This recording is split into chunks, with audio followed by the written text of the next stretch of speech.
On est jeudi, on parle de santé avec l'automne et les premiers virus, la grippe, le Covid et tout le reste, avec notre expert santé Vipali et ce matin le docteur Jérôme Mison. Bonjour. Bonjour à tous. Bonjour. Avec bien sûr Inès et Xavier aussi pour discuter de ces premiers virus. C'est déjà le cas. On a bien entamé l'automne, la mi-octobre. Les petits virus de l'hiver, comme on pourrait dire de manière générale, sont déjà là. Les petits virus de l'hiver, donc on peut l'identifier par la grippe. Oui. La grippe n'est pas encore tout à fait installée, mais on sait que cette année la grippe sera costaud. Parce qu'on regarde ce qui se passe dans l'hémisphère sud, parce que le sud, ils finissent l'hiver. Et on sait que par exemple en Australie ou en Afrique du Sud, la grippe cette année est très costaud. Et comment ça se fait On l'explique, oui. Ouais. Comment on l'explique ça? C'est la mutation de la grippe qui fait que. Donc effectivement, la prévention est partie le 14 octobre, donc on est tout prêt, tout chaud. La vaccination démarre. La vaccination, d'accord. Donc oui, il faut se prémunir comme d'habitude. Surtout pour les Français les plus fragiles. Donc normalement, ils ont reçu une double campagne pour le Covid et pour la grippe depuis le 14 octobre. Ce qui est drôle, c'est on donne des vaccins pour des souches spécifiques, mais on n'est pas sûr que ce soit les bonnes. Alors cette année, on est quasiment sûr qu'on va bien taper pour le Covid. On est assez bon là-dessus. Donc effectivement, la mutation cette année a été bien sensibilisée et on a bien adapté le vaccin à la mutation de cette année.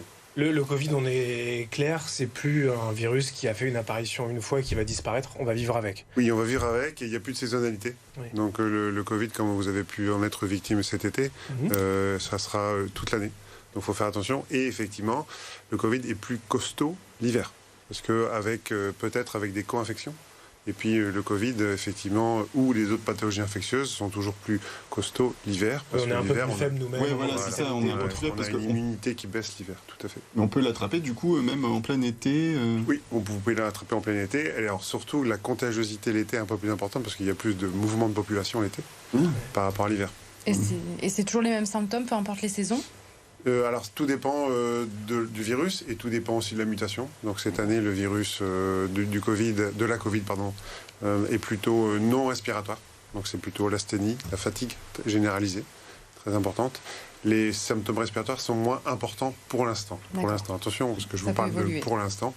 Donc il faudra bien sûr confirmer ça. Les virus ont ce petit caractère un peu chafouin. Ils peuvent se muter et avoir des signes qui peuvent changer. Alors pour se protéger, vous l'avez dit, il y a la vaccination, bien évidemment, particulièrement recommandée pour les personnes sensibles, les plus de 65 ans, les femmes enceintes, les malades chroniques, les personnes obèses, mais elle est ouverte à tous aussi, cette vaccination, quel que soit l'âge, même si on est en forme, en pleine santé. Oui. C'est un bon conseil de se faire vacciner. Oui, moi je recommande la vaccination à tous et pour tous. Il faut effectivement avoir un certain niveau de vaccination au niveau de la population pour que ça soit efficace. On le voit bien avec l'HPV aussi, ça c'est le niveau de vaccination n'est pas assez important. Donc il faut une immunité collective. Et pour avoir l'immunité collective, il faut essayer de se vacciner au maximum. Et si je veux me faire vacciner, par exemple, je dois aller chez mon médecin traitant, c'est remboursé par la Sécu? Vous pouvez aller chez le médecin traitant, vous pouvez aller maintenant aussi à la pharmacie, parce que maintenant ils sont éligibles à pouvoir vous vacciner. Pharmacie, infirmier également. Et c'est vous, en théorie, vous êtes moins de 65 ans. Oui. Je ne pense pas que vous ayez beaucoup de pathologies chroniques. Non. Donc vous devrez effectivement payer. Les mutuelles, si vous avez une mutuelle, ils peuvent être remboursés. C'est quoi? C'est moins de 10 €, 7,50 €? C'est ça, oui, c'est ça. Le prix reste correct. Oui, ça reste raisonnable pour éviter d'avoir la grippe. Et franchement, pour l'avoir eu l'hiver dernier, être cloué au lit pendant plusieurs jours, 7,50 €, c'est raisonnable. On fait grippe et Covid en même temps? Vous pouvez faire en même temps. Il n'y a pas de co-vaccin, mais vous pouvez vous faire vacciner en même temps, une épaule chacun, ou une fesse, une épaule, c'est possible, oui, tout à fait. Vous pouvez les gestes de base, le fameux geste barrière, on va se remettre un petit rappel, reste là aussi recommandé, se laver les mains tout simplement régulièrement. Les gestes barrières, c'est se laver les mains. Les choses qu'on fait peu, c'est aérer. Donc il faut renouveler l'air. Et donc les recommandations, c'est 10 minutes toutes les heures, en plusieurs fois. Donc ici, il n'y a pas de fenêtre, donc il faudrait essayer de mettre une, mais c'est-à-dire qu'il faut ventiler au moins 5 minutes, 2 minutes toutes les 10 minutes. Oui, la clim, c'est pas efficace. La clim, c'est pas efficace, ça va renouveler, et effectivement, ça va refaire. C'est pour ça que, d'ailleurs, la Covid était partie en Italie, à cause du système de climatisation de l'hôpital. Juste peut-être pour les téléspectateurs, c'est quoi le moment où il faut alerter les secours quand on a le Covid? Alors, essentiellement pour la Covid, c'est les problèmes respiratoires qui sont, effectivement. Oui, quand on commence à avoir du mal à Quand on a respirer. du mal à respirer, ce qu'on appelle la dyspnée. Une dyspnée d'effort aussi, puis dyspnée de repos. Donc quand vous avez du mal à respirer, même quand vous ne faites pas d'effort, là, vous faire attention. Il y a certaines personnes aussi qui mettent des saturomètres. Donc, c'est les petits capteurs qu'on met au doigt. Effectivement, quand la saturation commence à baisser, en dessous de 92 à 94%, il y a alerte.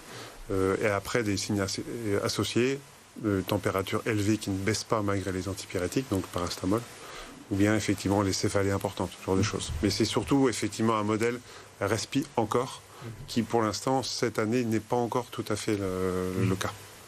Juste encore une fois pour rappeler ces gestes, alors bon, se laver les mains, effectivement aérer, on l'a compris, mais est-ce que dans l'alimentation, prendre de la vitamine C comme en pharmacie, ou des compléments, de la vitamine D ou autre, ça peut aider?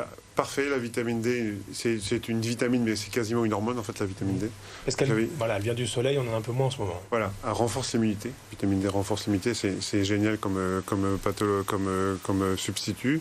La vitamine D, en fait, vaut mieux la prendre le matin, d'accord? Parce qu'effectivement, ça va nous aider à l'immunité, ça va baisser la réaction inflammatoire, ça va augmenter la régulation du glucose et ça va mieux nous faire dormir. Donc si on dort mieux, on est plus en forme. Donc on est plus en forme pour pouvoir affronter des éventuels virus. Et la vitamine C alors?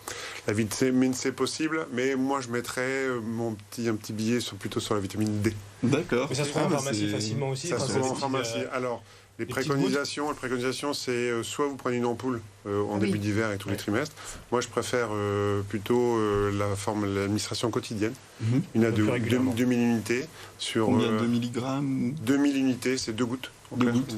Plus ou moins, donc plutôt sur une tartine avec du gras, parce qu'en fait, la vitamine D est liposoluble, donc elle va mieux être intégrée si vous prenez... Ça veut dire qu'on a le droit de prendre du beurre le matin. Voilà, c'est ça. Voilà. C'est recommandé par sur du pain intégral. Oui, voilà. D'accord, quand même. Farine de blé Donc complet. il faut savoir que la vitamine D, 30 à 60, 80% de la population mondiale est en carence. Donc moi je suis pas en carence, j'en prends tous les jours. Donc vous pouvez calculer sur ce plateau si on réduit la population mondiale à 4 personnes. On donne aux enfants, mais pas à moi. Oui, c'est ça. Donc en fait on en donne toujours à nos enfants et pourquoi pas à nous. Voilà. Tout à fait. Note pour plus tard pour cet hiver, en plus du vaccin, effectivement, pour s'éviter les petites maladies. Merci beaucoup, docteur Jérôme Mison, expert santé Vipali. Je le rappelle, merci de venir chaque jeudi, ce catalogue d'experts qu'on vous propose chaque jeudi pour vivre mieux. Merci d'être venu ce matin avec nous et on regarde ensemble.